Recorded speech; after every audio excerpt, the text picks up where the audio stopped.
Today, we're talking about how scientists may have found a solution to the International Space Station's fungus problem, and an experimental rice-sized implant monitors how drugs affect tumors. Let's start with the fungus among the stars. Clogs in water recovery systems on the International Space Station have been so backed up that hoses have had to be sent back to Earth for cleaning and refurbishing. This is thanks to the buildup of biofilms, a consortium of microorganisms that stick to each other and often also to surfaces, the insides of water recover tubing, for instance. These microbial or fungal growths can clog filters in water processing systems and make astronauts sick. So space, like Earth, has a germ problem.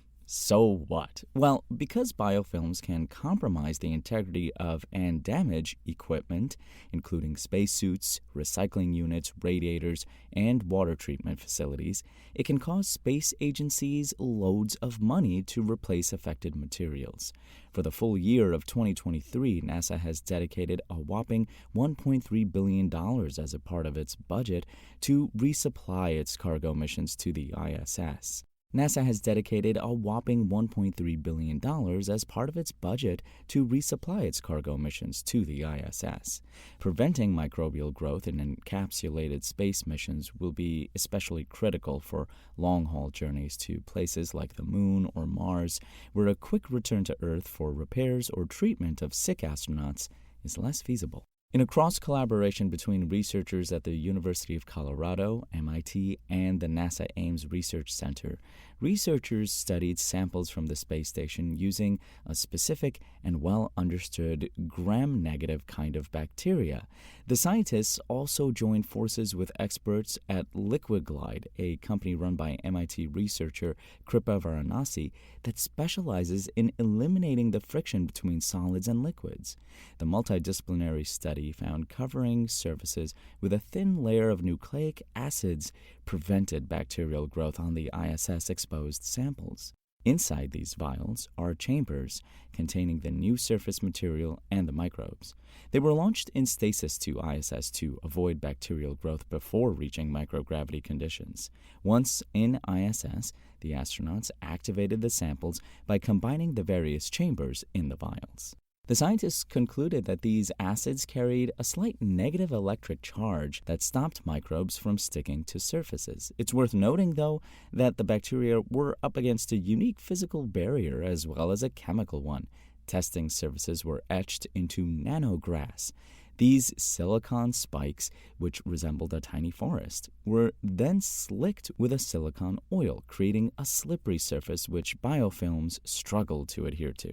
Applying this specific method of covering surfaces with nucleic acids to prevent biofilm buildup showed that in the terrestrial samples, microbial formation was reduced by about 74%.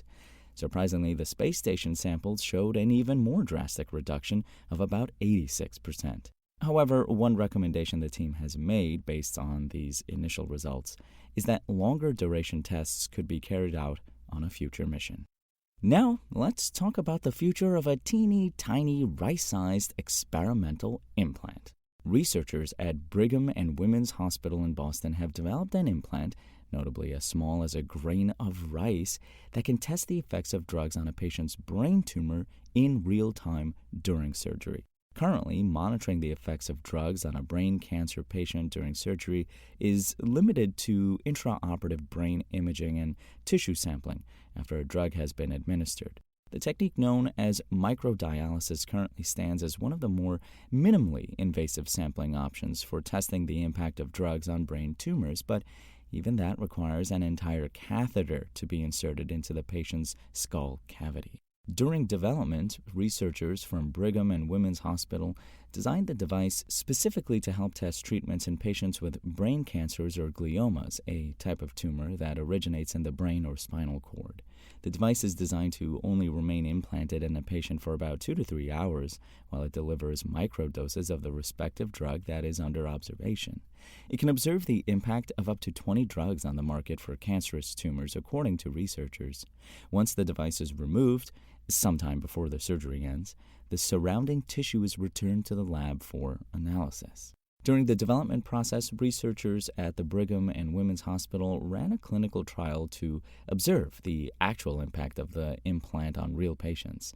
The study found that none of the patients in the trial experienced any adverse effects. The researchers were able to collect biological data from the devices, such as what molecular changes happened when each drug was administered. While the study demonstrated that the implant could be easily incorporated into surgical practice, the researchers are still determining how the data it can gather should be used to optimize tumor therapy. The researchers are now conducting another study that focuses on implanting the device through a minimally invasive procedure 72 hours before their main surgery. Advancements in the cancer treatment space continue to expand with new iterations of drug cocktails and viruses that can fight cancer cells emerging in the biotech space. Implants like the one developed by the Brigham and Women's Hospital bring scientists one step closer to better being able to use tools and data to provide more personalized care treatment plans for cancer patients. Thanks for listening to the show. Make sure to rate, review, and subscribe on Apple Podcasts. Today's show featured journalism by Engadget contributors Malak Saleh and Lawrence Bonk, and was produced by Spoken Layer. I'm Imran Sheikh, and we'll talk more tomorrow. Spoken Layer.